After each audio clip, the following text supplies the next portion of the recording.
Je reviens toujours sur le coronavirus. C'est un test de QI, de quotient intellectuel, la signalisation dans les transports en commun à Paris.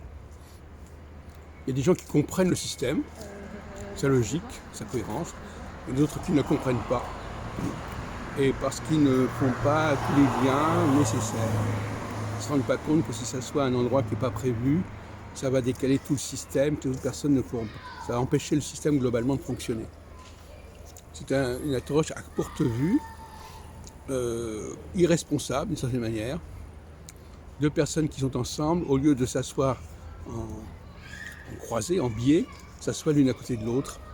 À partir de ce moment-là, elles ne comprennent pas que ça va décaler tout derrière elles, devant elles, ou bien elles s'en foutent, c'est une possibilité. Alors, on a remarqué ça de manière générale, bien avant, mais c'est un révélateur. Beaucoup de personnes disent des choses, elles ne se rendent pas compte qu'en disant ce qu'elles disent, ça en porte-à-faux par rapport à des situations qui existent par ailleurs. Il y a des gens qui n'arrivent pas à saisir toute la logique, toute la cohérence d'un système et toutes les conséquences qui peuvent exister si on commence à ne pas respecter cette cohérence. C'est la première fois que je le dis.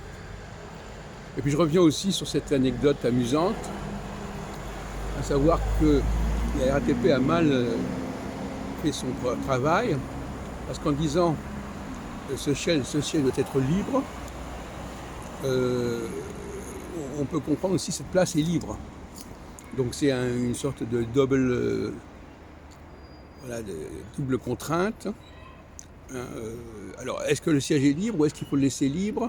Et s'il faut le laisser libre, voilà. Donc finalement, dans l'esprit des gens, un siège libre, c'est un siège où on peut s'asseoir.